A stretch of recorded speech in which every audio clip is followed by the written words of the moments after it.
Everyone in the world wants to be established. Different people choose different career.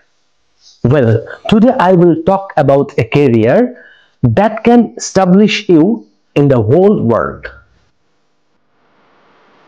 তো আজকে কথা বলবো আপনি হোটেল ম্যানেজমেন্ট পড়াশোনা করে আপনি আসলে বিশ্বব্যাপী কিভাবে আপনার ক্যারিয়ারটা গড়তে পারেন। সো হোটেল ইন্ডাস্ট্রি কিন্তু পুরো বিশ্বে একটা আলাদা ইন্ডাস্ট্রি, যেখানে কিনা কাজ করার অনেক অনেক সুযোগ রয়েছে। সবাই কিন্তু আমরা কম বেশি এই যে 5 স্টার 3 স্টার বা এই স্টার রিলেটেড শব্দের সাথে পরিচিত, যেটা কিনা আমরা হোটেলের সাথে ব্যবহার করে থাকি, যে 5 star hotel, 3 star hotel. So এই হোটেলগুলোতে আসলে কারা কাজ করছে? আপনার আমার মতো মানুষরাই কাজ করছে, এবং বাংলাদেশেও যেমন এই স্টার হোটেলগুলো আছে, এরকম পুরো বিশ্বেও কিন্তু এই স্টার হোটেলগুলো আছে।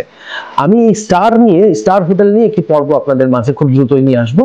তো আসা যাক আমরা এই স্টার হোটেলগুলোতে কিভাবে আমাদের কেরিয়ার দেশে এবং বিশ্বব্যাপী করতে পারি। আমি আমার একটি ভিডিওতে বলেছি, হোটেল ম্যানেজমেন্ট হচ্ছে মূলত হোটেলের ভেতরে যে ম্যানেজমেন্টটা হচ্ছে সেটাকে বোঝায়, আর হসপিটালিটি ম্যানেজমেন্ট হচ্ছে ভাস্ট একটা এরিয়া। হোটেলের ভেতরে মূলত 4টা কোর ডিপার্টমেন্ট আছে। এই কোর ডিপার্টমেন্টের মধ্যে 3টা ডিপার্টমেন্টে পুরো বিশ্বে কিন্তু লোকজনের চাহিদা আছে। সেই ডিপার্টমেন্টগুলো হচ্ছে housekeeping, food and beverage service এবং ফুড অ্যান্ড বেভারেজ প্রোডাকশন। তো সবচেয়ে বিশ্বের বেশি চাহিদা হচ্ছে প্রোডাকশন এরিয়াতে।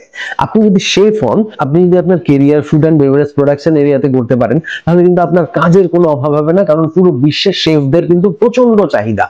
শুধু বিশ্বে না, বাংলাদেশেও কিন্তু শেফদের প্রচন্ড চাহিদা রয়েছে। তো হোটেল ইন্ডাস্ট্রিতে একটা অন্যতম জায়গা হচ্ছে শেফ। আপনি যদি শেফ ক্যারিয়ার করেন, তাহলে আপনার কোথাও আটকাতে হবে না, আপনি দেশে এবং বিদেশে প্রচুর কাজের সুযোগ পাবেন।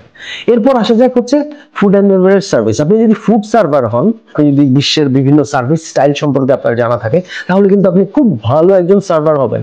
এবং আপনি যদি ভালো সার্ভার হন, তাহলে কিন্তু আপনার বিশ্বব্যাপী কাজের কোনো অভাব হচ্ছে না, কারণ পুরো বিশ্বে বিভিন্ন রেস্টুরেন্টে, বিভিন্ন হোটেলে এই সার্ভারদের প্রচন্ড ডিমান্ড। আর হোটেল ইন্ডাস্ট্রিতে ডেফিনেটলি রুম নিয়ে যেহেতু বিজনেস, সো রুম ক্লিন করার জন্য, হাউসকিপিং এর জন্য হাউসকিপিং পার্সন গুলো লাগে। আর গাইস, যাই করেন না কেন, আপনাকে ডেফিনেটলি কমিউনিকেশন স্কিলটা ডেভেলপ করতে হবে। আর কমিউনিকেশন স্কিলের মধ্যে কি কি বিষয় আছে সেটাও আমি খুব দ্রুত আপনাদেরকে জানিয়ে দিব। ধন্যবাদ, সবাই ভালো থাকুন। এবং হোটেল ম্যানেজমেন্ট বা হোটেল ইন্ডাস্ট্রিতে কেরিয়ার গড়ার জন্য 3টি বিষয়, ওই যে আগে বললাম, ওই 3টি বিষয়কে গুরুত্ব দিন। ধন্যবাদ।